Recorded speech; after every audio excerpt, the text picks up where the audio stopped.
Are all eventualities really random? What are they? An amazing concoction of circumstances, miracles, or the result of certain laws of the universe? Let's discover how just one small petri dish, in a matter of chance, saved millions of people around the globe from infection and launched an avalanche of events that radically changed the image of our world. An amazing story of penicillin discovery. Now in the program, Unfortuity. Stay with us. We live in a wonderful world. Every second in a different part of our vast universe, billions of processes take place, the scale of which we cannot even imagine. But suppose this whole cavalcade of seemingly unrelated processes actually developed according to certain laws, and that all random events in our lives are not random and occur in the right place at the right time. Thus, one minor event can trigger a variety of other events and lead to global changes in our world, because every kind of chaos is in fact an order, just one of a more complex level. Over the past 100 years, humanity has leapt forward in its development. Recent advances in science, technological progress, the internet, and globalization has made our lives easier, more comfortable, and idyllic. The progress in medicine also plays one of the key roles in our lives. Over the past couple of decades, we have managed to overcome hundreds of the most dangerous and mortal diseases, the bare mention of which made our ancestors' blood run cold.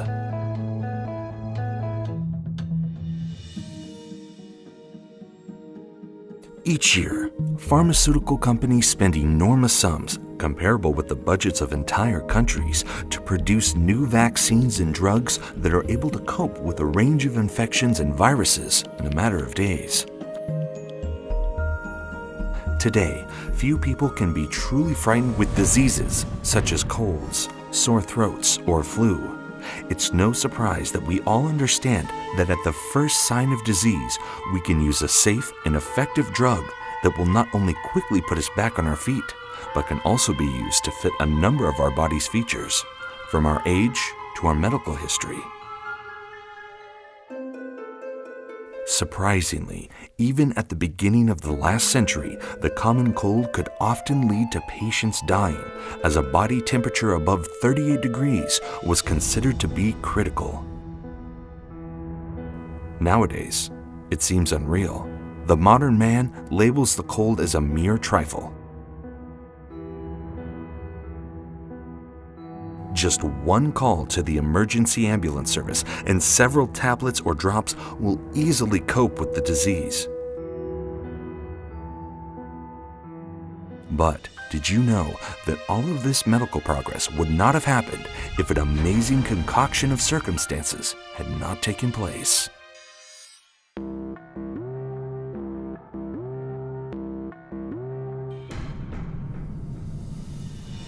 At the beginning of the last century, infectious diseases were an enormous challenge for medicine and humanity. With no antibiotics or effective drugs available, most infections were fatal.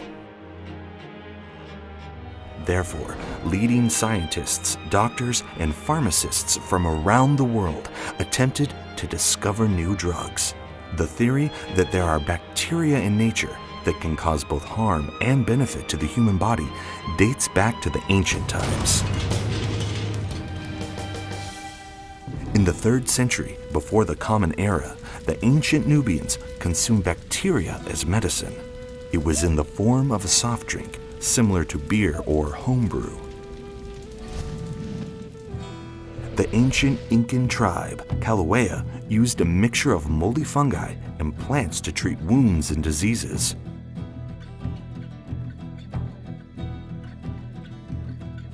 At the end of the 19th century, Italian physician Bartolomeo Bosio carried out the first documented scientific trials to treat bacteria. He used his work as a means to combat anthrax, but the obtained serum was not particularly effective, and his research was soon forgotten. Not until 1928 did the British biologist Alexander Fleming manage to detect the bacteria of penicillin, which became the world's first antibiotic and the treatment for infection. In 1945, Fleming and two other scientists, bacteriologist Howard Walter Florey and biochemist Ernst Chain, were awarded the Nobel Prize in Physiology and Medicine for the discovery of penicillin and its curative effect in the treatment of various infectious diseases. It is a marvel that Fleming's discovery consequently saved millions of people's lives across the globe, as it initially did not cause much excitement.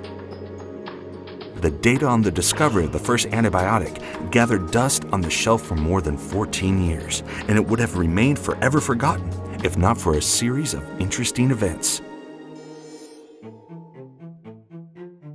The most amazing facet of the story, however, was that it was just a matter of chance at Fleming's laboratory that led to the grand discovery of the drug of the century.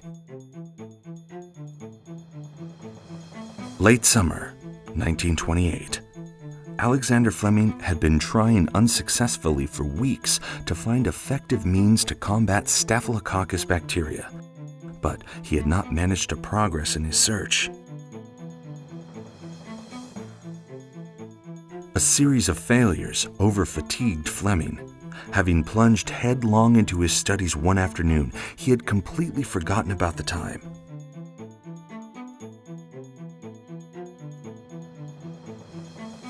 On that very day, he had to go home a little early to have time to collect his holiday things.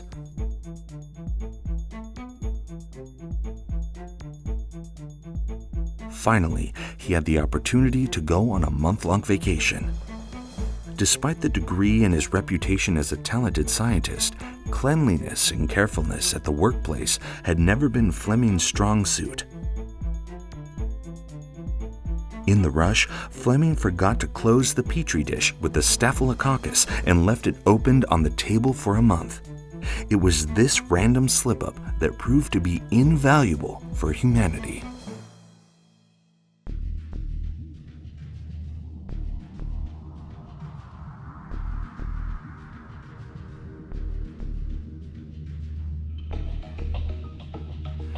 Having returned a month later to the laboratory, Alexander Fleming began to collect all of the rubbish he had left out in the hurry.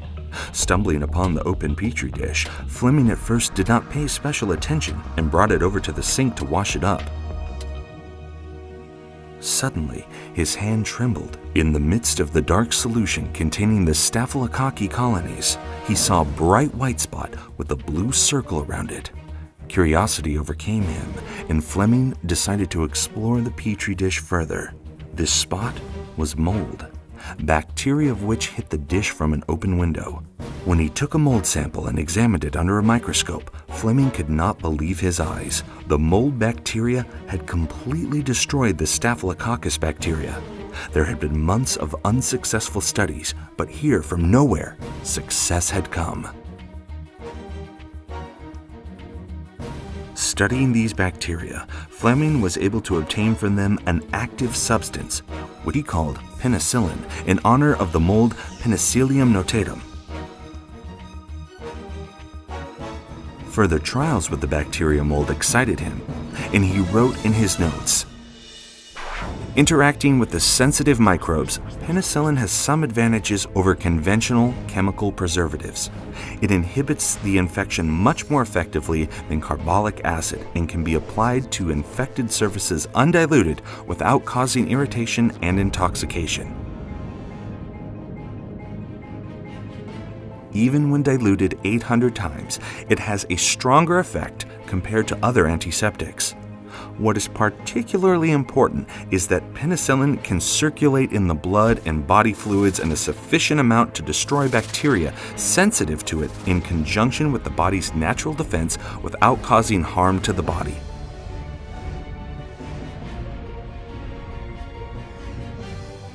The trials relating to the treatment of pyogenic infections confirm that penicillin could lead to substantial progress in the medicine.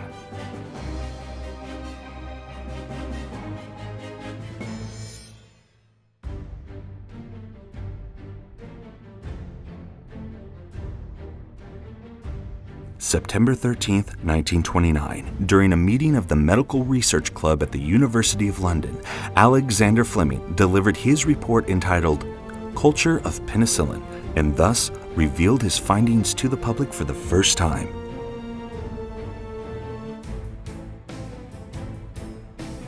Unfortunately, Fleming's discovery did not cause much interest amongst the scientific community in Britain, since penicillin was a very unstable substance. It also destroyed itself even through short-term storage. Fleming was merely a biologist, and he needed chemists and investments to carry out penicillin stability studies. For the next decade, further scientific research took place to try to develop stable penicillin and find fellow companions who would believe in his discovery. Only in 1938 did he meet like-minded people, Ernst Chain and Howard Florey, scientists from Oxford University. Fleming then received the Rockefeller's grant for his study. But soon, the war began.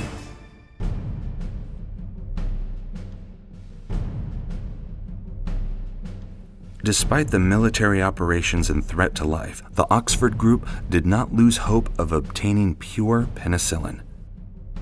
Gradually, step by step, the scientists moved toward their goal, and in 1940, they managed to derive a microscopic dose of the drug. But military operations and the threat that England would also undergo the Nazi invasion forced the scientists to suspend their research, just as the need for penicillin was increasing.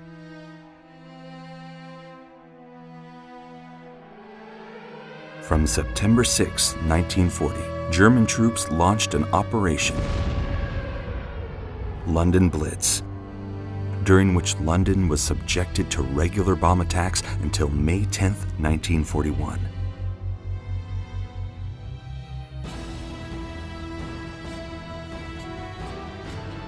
These were dark days for all UK residents.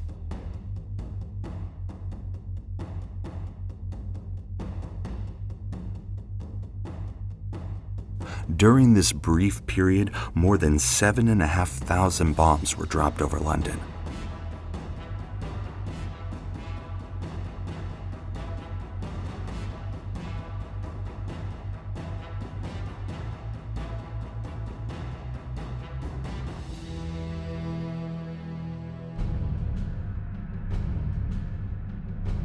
Sometimes, these bomb attacks lasted continuously for 24 hours, with the number of dead and wounded people increasing by hundreds every day.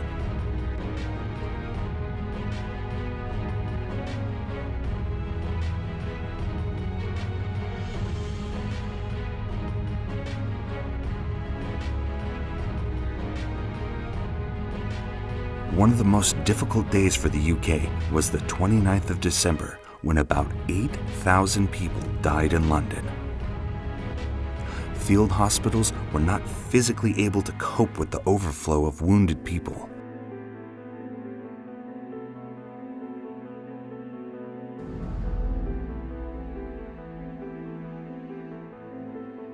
Doctors and medical staff had worked for days without sleep or rest, along with those injured directly in the military actions.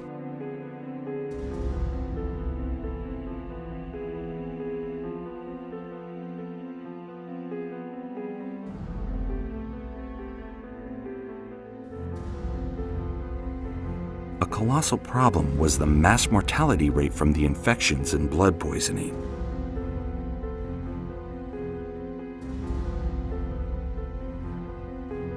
Even a successful surgical operation and proper care could not necessarily save the wounded from inevitable death.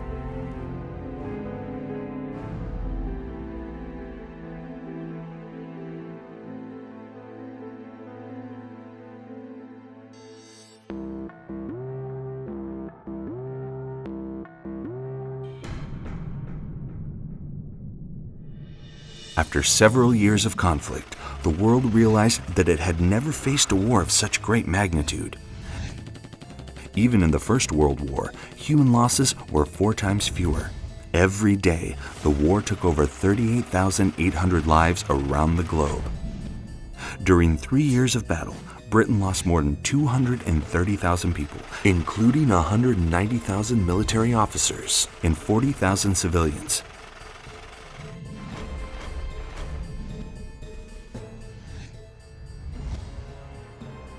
About 82% of the total victims among the UK population died as a direct result of combat operations. The remaining 18% were victims of infectious disease and blood infections caused by injuries and poor sanitation. The mortality rate among the wounded soldiers reached a critical level of 67%. Despite the best efforts of the doctors treating often relatively unserious injuries, the chances of recovery were 1 out of 3. Among the civilian population, the situation was no better. The hunger, poor sanitation, and infrastructure destroyed during the military operations caused an outburst of infections and epidemics. The worst situation befell the larger cities, where the rate of civilian deaths from infections reached 7 to 15%. In small towns and villages, this mark reached up to 2%.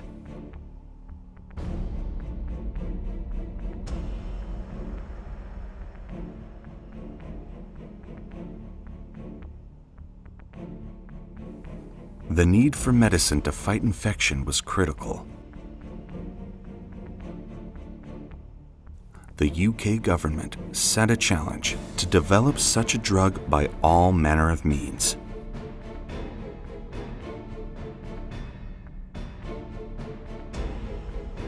The Oxford team of scientists, including Alexander Fleming, Howard Florey, and Ernst Chain, were the only ones who could do it. Successful trials of penicillin in rats showed that their drug was able to save hundreds of thousands of people from infection.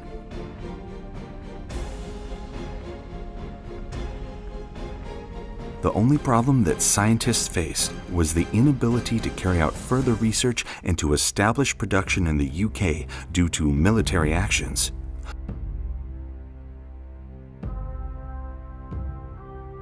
The only possible option was to move the whole group to the United States.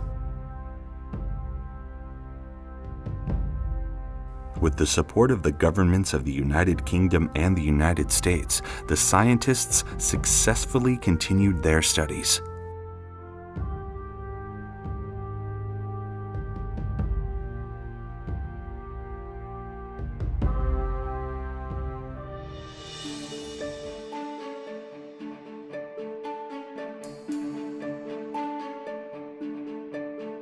Thanks to the enormous efforts of these people, in June 1941, the first batch of penicillin reached the coast of Britain.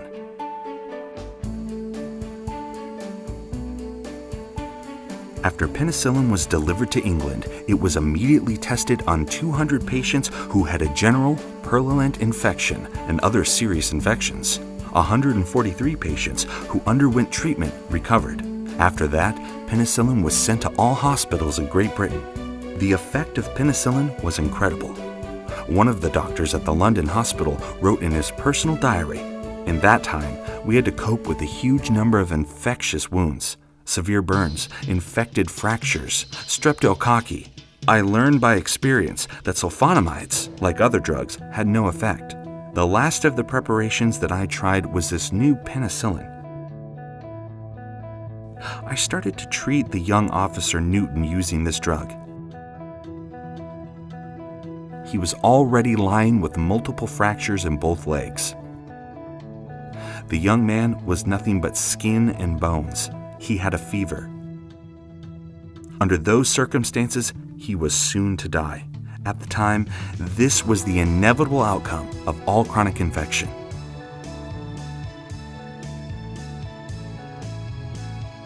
Much to my surprise, the wounds in his left leg healed in 10 days. Then I began to treat his right leg, and a month later, the young man recovered. I had the drug left for another 10 patients. 9 of those 10 were successfully treated by us. Now we at the hospital were convinced that a new and very effective drug had been discovered.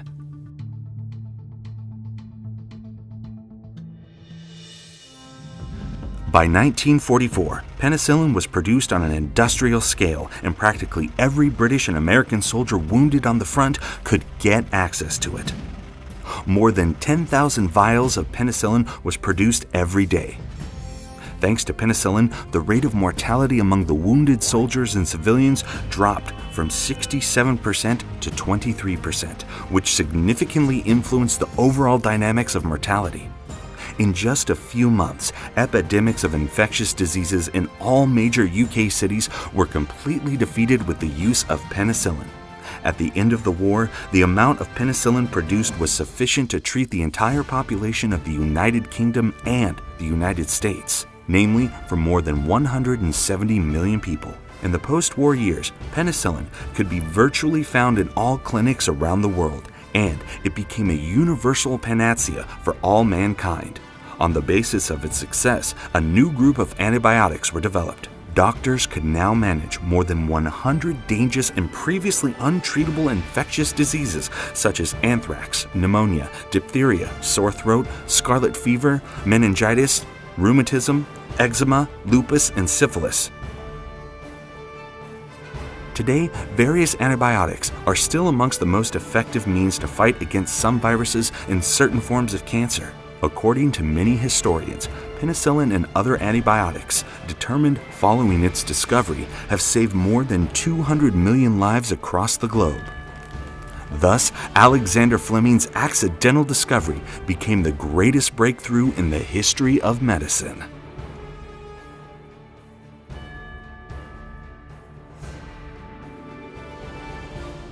In the mid-1970s, the world experienced an unprecedented increase in population growth. The world's population in just over a decade increased by 1 billion people and continued to grow constantly. According to the forecasts, in 2025, the global population will exceed the mark of 8 billion people. It is surprising, as at the beginning of the 20th century, the world's population was only 2 billion. Many scientists associate this population explosion with the opportunities in the field of medicine that became possible due to antibiotics.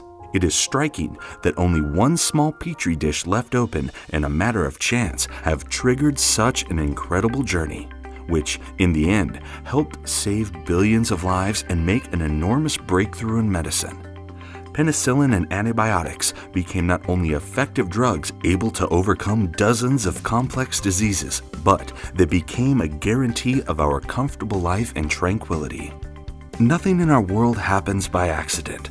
One small seed brought by a gust of wind that falls in the desert soil eventually becomes a dense forest full of life. It was no coincidence that microscopic fungal spores flew through the open window of Fleming's laboratory and hit the very petri dish left open during that crucial period of time when the scientist was working on a drug able to fight infections.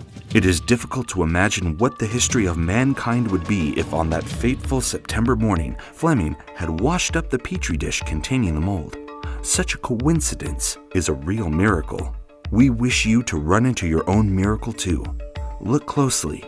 Maybe your life-changing eventuality is somewhere nearby. This was the program Unfortuity. See you soon in the new releases. Goodbye.